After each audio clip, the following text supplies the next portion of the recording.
بسم اللہ الرحمن الرحیم۔ السلام علیکم۔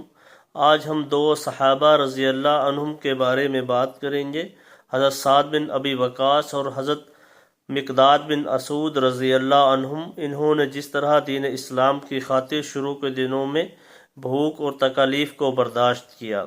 سب سے پہلے ہم حضرت سعد بن ابی وقاص رضی اللہ عنہم کی بارے میں۔ حضرت سعد رضی اللہ عنہ فرماتے ہیں کہ حضور صلی اللہ علیہ وسلم کے ساتھ مکہ میں ہم لوگوں نے بڑی تنگی سے اور بڑی تکلیفوں کے ساتھ زندگی گزاری ہے۔ جب تکلیفیں آنے لگی تو ہم نے ان پر صبر کیا اور ہمیں تنگی اور تکلیف برداشت کرنے کی عادت پڑ گئی۔ ہم نے خوشی خوشی ان پر صبر کیا۔ میں نے اپنے آپ کو حضور صلی اللہ علیہ وسلم کے ساتھ مکہ میں اس حال میں دیکھا کہ میں ایک رات پیشاب کرنے نکلا۔ جہاں میں پیشاب کر رہا تھا وہاں سے میں نے کسی چیز کی کھڑکھڑاہٹ کی آواز سنی۔ میں نے غور سے دیکھا تو وہ اونٹ کی کھال کا ایک ٹکڑا تھا جسے میں نے اٹھا لیا، پھر اسے دھو کر جلایا، پھر اسے دو پتھروں کے درمیان رکھ کر سفوف سا بنا لیا، پھر اسے پھانک کر میں نے پانی پی لیا اور میں نے 3 دن اسی پر گزارے۔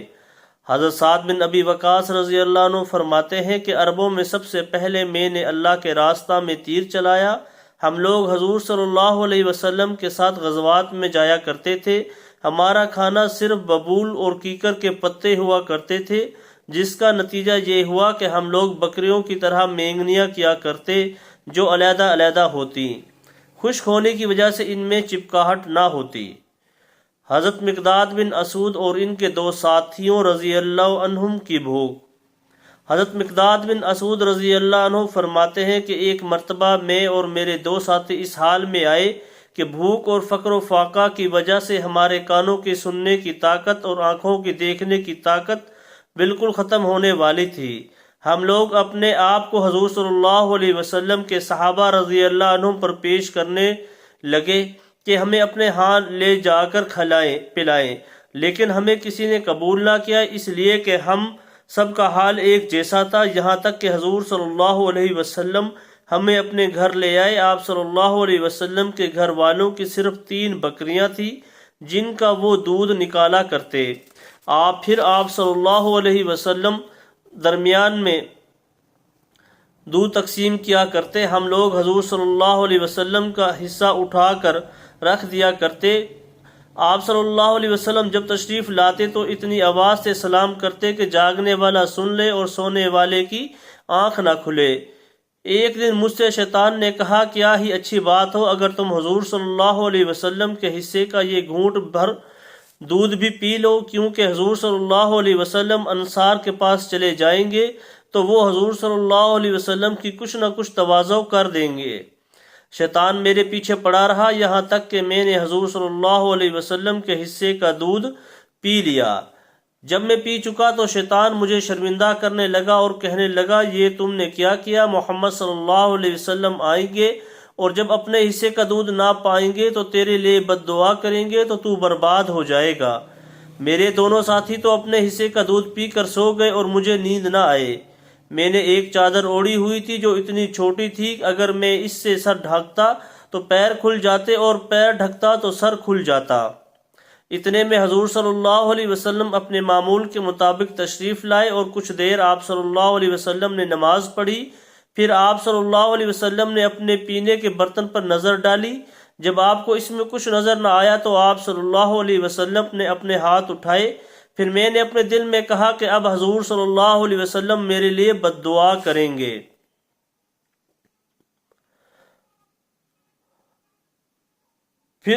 اب حضور صلی اللہ علیہ وسلم میرے لیے بد دعا کریں گے اور میں برباد ہو جاؤں گا، لیکن حضور صلی اللہ علیہ وسلم نے یہ دعا فرمائی، اے اللہ، جو مجھے کھلائے تو اسے کھلا اور جو مجھے پلائے تو اسے پلا۔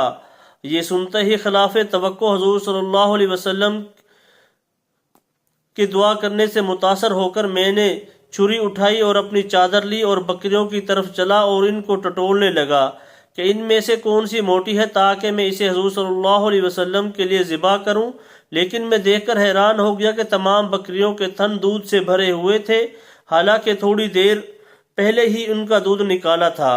حضور صلی اللہ علیہ وسلم کے گھر والے جس برتن میں دودھ نکالنا پسند کرتے تھے میں نے وہ برتن لیا اور میں نے اس میں اتنا دودھ نکالا کہ اس کے اوپر جھاگ آ گئی۔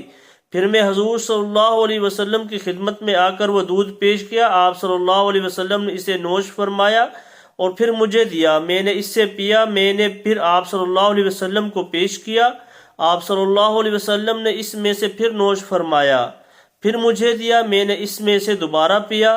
چونکہ یہ سب کچھ میری توقع کے خلاف ہوا تھا، اس لیے مجھے بہت زیادہ خوشی ہوئی، اور پھر میں خوشی کے مارے ہنسنے لگا، اور میں ہنسی کے مارے لوٹ پوٹ ہو گیا اور زمین کی طرف جھک گیا۔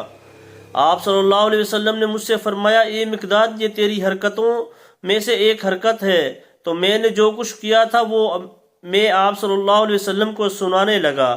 سن کر آپ صلی اللہ علیہ وسلم نے فرمایا، یہ خلاف عادت اس وقت بکریوں سے دودھ مل جانا تو صرف اللہ تعالیٰ کے فضل و کرم سے ہی ہوا ہے۔ اگر تم اپنے دونوں ساتھیوں کو بھی اٹھا لیتے، وہ بھی اس دودھ میں سے کچھ پی لیتے تو یہ زیادہ اچھا تھا۔